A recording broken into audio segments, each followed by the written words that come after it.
So in 1971, then U.S. President Richard Nixon announced the the end of the convertibility of the U.S. dollar to gold, the so-called gold standard, and the Nixon's statement ended the so-called Bretton Woods system, and it was replaced by the freely floating fiat system, which the U.S. government can print as many U.S. dollars as they liked. Of course, taking care of the inflation and so on, but uh, we are in a system now where the central banks of the nations can issue currency as much as they want, and which is the modern idea of or contemporary idea of currency. And you know, so this is quite interesting because if you pay with a U.S. dollar, there's nothing other than the power of the U.S. government and the trust we put into that that guarantees the value of the fiat money, the U.S. dollar. And the same is true for Japanese yen or euro or other major currencies. So when the cryptocurrencies such as Bitcoin and Dogecoin try to challenge these status quo, I think there's this issue that whether it's really sustainable or conceivable that the cryptocurrencies would stand in a place similar to the US dollar. And I am a doubter of that hypothesis because, you know, there's this thing called seniorage, and there's this difference between the value of the money and the cost it takes to print them.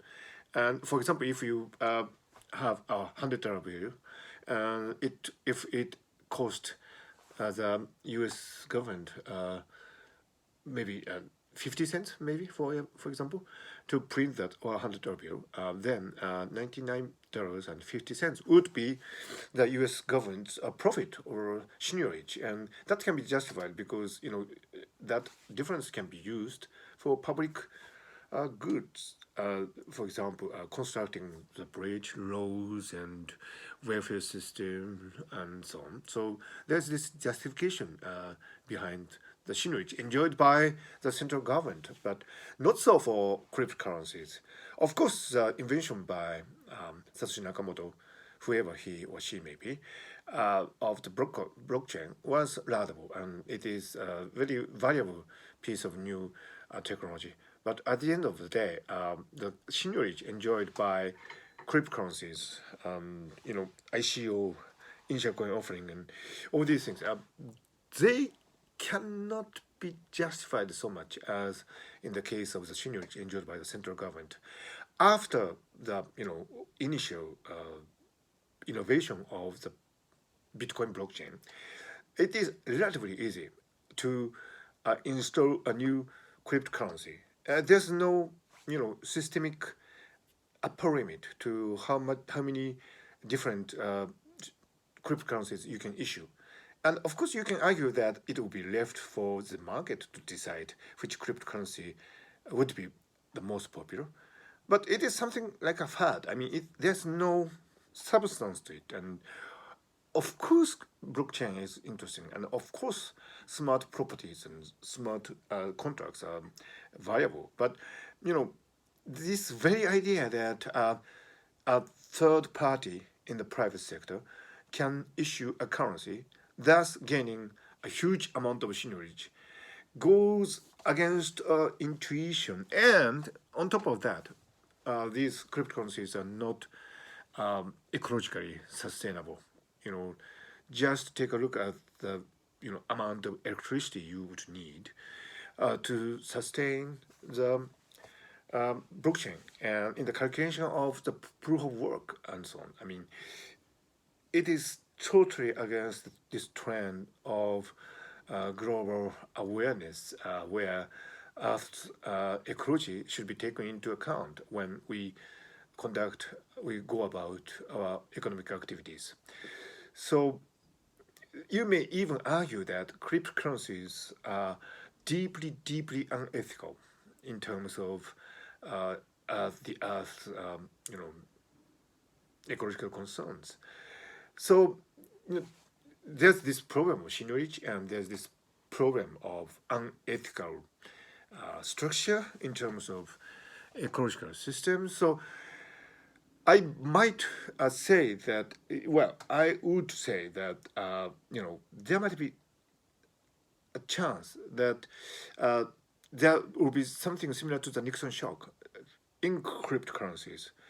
Um, Let us name this hypothetical event the Biden shock, because Mr. Biden is the obvious candidate to make such a kind of move.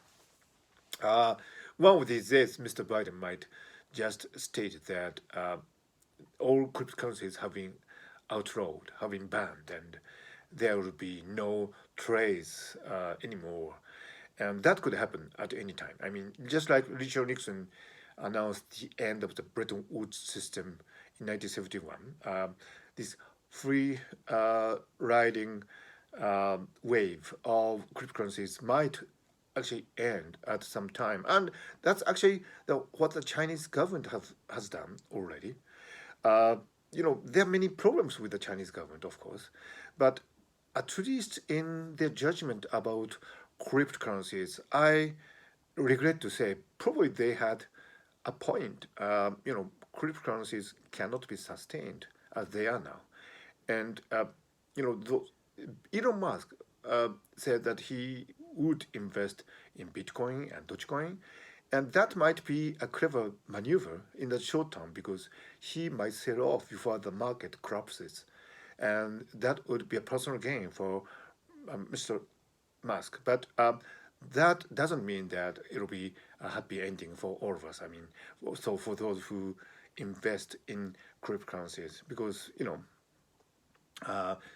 nobody knows what Mr. Elon Musk is really thinking. I mean, he might be just calculating that investing in the cryptocurrencies and kind of influencing the market so that he could sell off at a high price might be a good maneuver. He might be thinking that. After Mr. Trump is gone from Twitter, uh, Mr. Elon Musk is arguably the most influential person on Twitter.